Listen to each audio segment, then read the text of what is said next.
Okay, where should I start? I have so much to say about this movie. In fact, so many things that I want to say all at once at the beginning. So, how about this?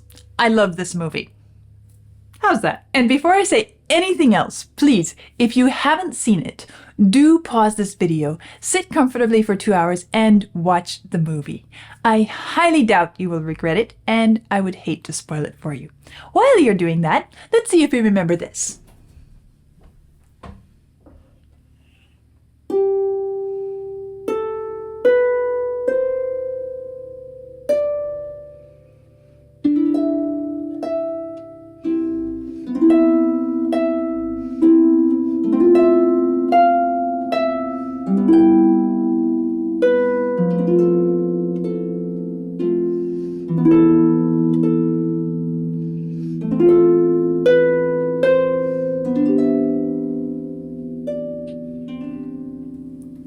Okay, I will start with something personal. I watched this movie for the first time while in Germany with Vlad right after we got married. Eating German chocolate, drinking German beer, as I have already told you. I don't know how it happened. I don't know even exactly why it happened, but by the time I got to the end of the movie, I was an emotional wreck. I was really surprised at myself because it's not a custom of mine to dissolve into tears over a movie, but that's how it was this time. So, The Book Thief is a 2013 war drama film based on a 2005 international bestseller novel of the same name. The Book Thief received Oscar, Golden Globe, and BAFTA nominations for its score, which, by the way, is a John Williams score, and for her performance in the film, Sophie Nellis won the Hollywood Film Festival Spotlight Award, the Satellite Newcomer Award, and the Phoenix Film Critics Society Award for Best Performance by a Youth in a Lead or Supporting Role Female. So, I'm not the only person to have fallen in love with it. So let's start with the plot. Now, Meet Joe Black is a 1998 movie, a little bit before this one, and I kind of wonder whether they got some inspiration from it for this, The Book Thief. Death being the narrator? In February 1938, Liesel Memminger is a 12-year-old who's just lost her little brother and whose mother has now given her up for adoption in Munich. But not before Liesel steals her first book, The Gravedigger's Handbook, when it falls out of the gravedigger's pocket. Liesel's new parents, Rosa Huberman and Hans Huberman, beautifully played by Emily Watson and Jeffrey Rush, are a sweet couple in their own way, with Hans being very tender, open-hearted, joyful, playful, and permissive, a bit childlike in a way, while Rosa plays the tough woman, strict, rigid, frowning, but not violent. When mocked by a fellow classmate, Franz Deutscher, for not knowing how to read, Liesel responds by beating him up, which impresses Rudi Steiner, her neighbor and classmate, and they become fast friends. When Hans, her foster father, realizes that Liesel cannot read, he begins to teach her in the basement, using a giant chalkboard and the book she swiped from the graveside. Liesel becomes obsessed with reading anything that she can lay her eyes on. Things become a bit more complicated when Liesel and Rudi, as members of the Hitler Youth Movement, are harassed by Franz into throwing books on the bonfire during a Nazi book-burning ceremony. When everybody leaves, Liesel grabs a book that has been only singed, but she is seen by Ilse Hermann, wife of the Burgermeister.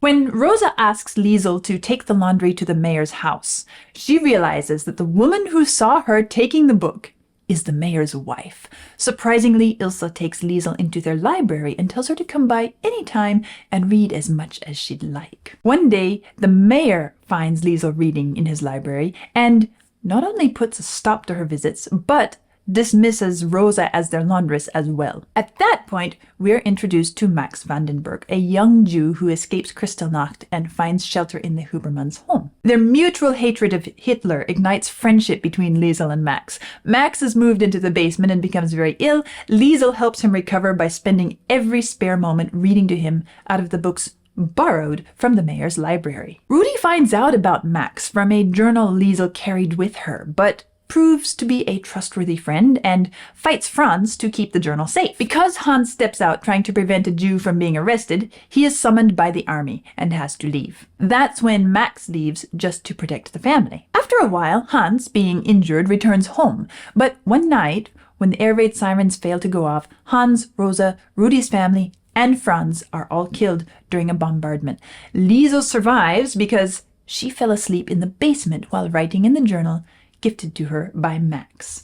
Rudy dies a few moments later after almost telling Liesel that he loves her. Liesel passes out. When she wakes up, she runs and hugs Ilse, who has just arrived at the scene of destruction with her husband, the mayor. 2 years later, in 1945, Liesel is working in a tailor shop. One day, Max enters the shop, and the two hug each other, overjoyed by his survival and return. The final scene is Death, the storyteller, speaking about Liesel's life and her death at the age of 90, mentioning her family, her husband, children, grandchildren, as the camera looks over her modern Manhattan Upper East Side apartment.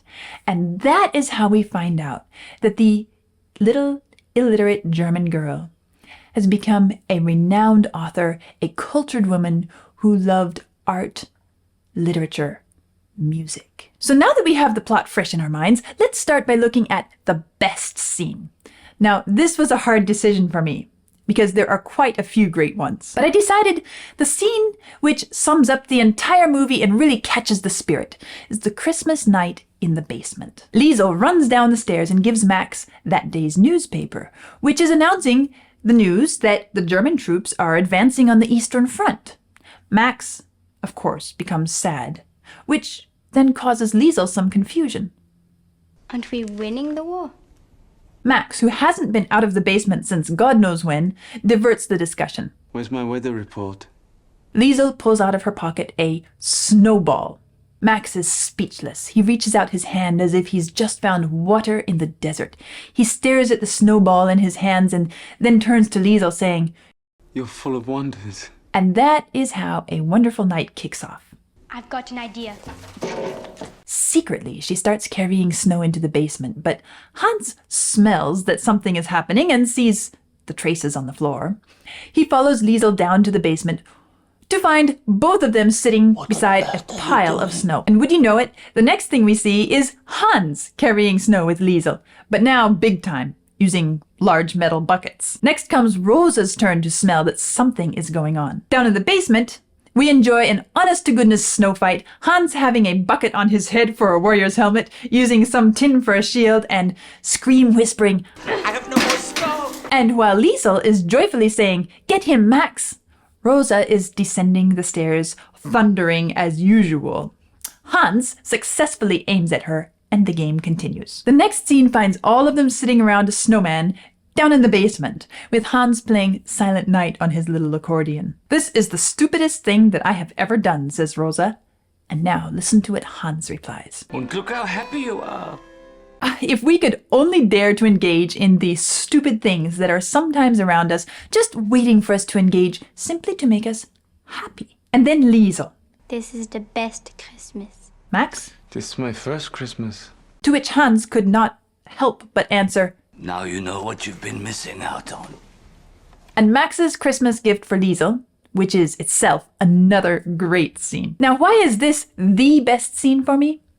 It's because of the love which has dissolved all the barriers. Angry temper, cold weather, dangerous times, different cultures and different religions. They've all melted away in the snow of that frigid German night through love and friendship. And to me, that's the ultimate beauty. Now, for the funniest scene, there are several competing for this spot as well, but the thing about this kind of movie is that even the funny scenes carry an element of bitter overtones. But this one really did make me laugh. One of the first nights Max spends in the attic, sleeping in Liesel's room, finds Liesel doubting her mother's love towards her. And since she feels at least comfortable with Max, even if not securely friends yet, she asks him if he thinks her mother really loved her. Max starts out by treating the matter seriously, as he should, right? Every mother loves her child. But then he realizes that Liesel is too young and too fragile to tackle this question deeply, and so he adds, Even Hitler's.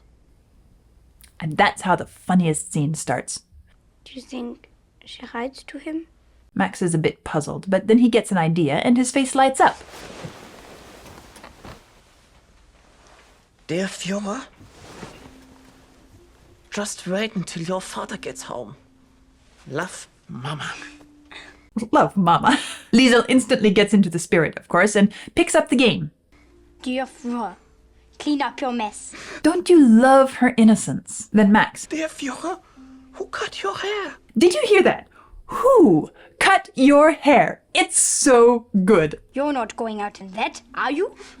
What's that growing on your lip? Don't raise your voice at me. Stop spitting when you yell. It is funny. You can't help but laugh in these moments. But it's more than funny. It's humanly beautiful. This young man and this teenage girl, each with their lives ripped to shreds by the Nazis, precariously living in such horrific times, show their resilience through their laughter. And it's more than just a moment of gallows humor. As Alexander Nabokov's Laughter in the Dark says, laughter can be an act of defiance in the face of tragedy. In the darkest of nights, laughter shines the brightest. I'm reminded also of Charlie Chaplin's The Great Dictator. If you cannot defeat evil head-on, then poke fun at it. And through the ridiculous, it suddenly becomes emasculated and weak. What a way to triumph. This scene is all that and more, displaying a beautiful innocence and zest for life in these two young people. Now to the saddest scene of the movie. We have plenty of those, don't we? I've chosen the one during Kristallnacht in Stuttgart. The soldiers are destroying Jewish property, arresting, beating, and killing as they go. This is the night we first meet Max. A soldier is pounding at the door, shouting and demanding him and his mother to open it. The door bursts open, and, to their relief, it's a friend. Still a soldier in uniform, but a friend who, it turns out, is able to provide fake documents, but for only one of them. There are only a few seconds to decide. One of them or none of them. Take Max, says the mother. Of course. No, Mama, says Max. Sure enough, the mother knows how to make her son leave with a single sentence. And then the last hug. Forgive me, says Max. And that's it. She closes the door, knowing full well that it's the last time. It's a moment and knowledge that countless parents and children have endured, but that doesn't diminish the tragedy of each one. A bit reminiscent of Sophie's Choice, isn't it? Not on such a scale as that, but still, the same tragedy. The same. I don't think I need to tell you why I consider this to be the saddest scene, and I don't feel the need to say anything more about it.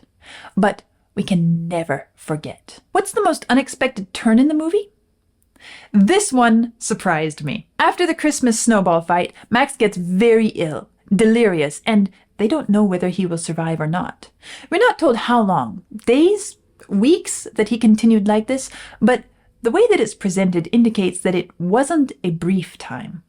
Of course, Liesel is devastated, as are the others. And then one day, Rosa shows up at Liesel's school, all frowny and mad as we've become accustomed to seeing her by now. All the kids and the teacher are terrified when she says, I need to speak to Liesel. We sense Liesel's blood freezing in her veins as Rosa grabs her by the ear, scolding in her inimitable style, in front of the entire class for being a thief.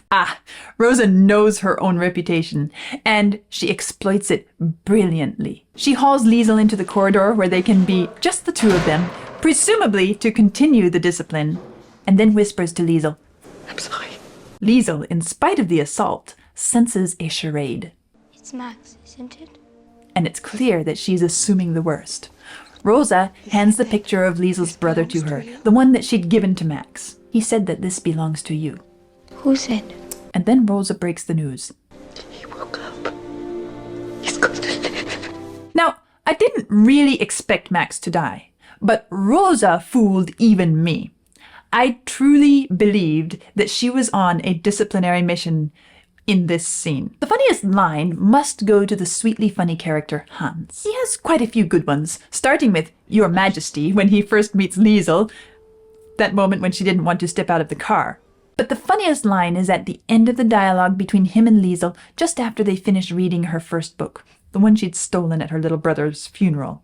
The Gravedigger's Handbook. Liesel is happy for having just read her first book, and while Hans is tucking her in bed, he says, So, promise me one thing, Liesel. If I die anytime soon, make sure they bury me right. so good, so gently funny. But wait, it doesn't stop there. He adds, No skipping chapter 6. Really? No skipping chapter 6?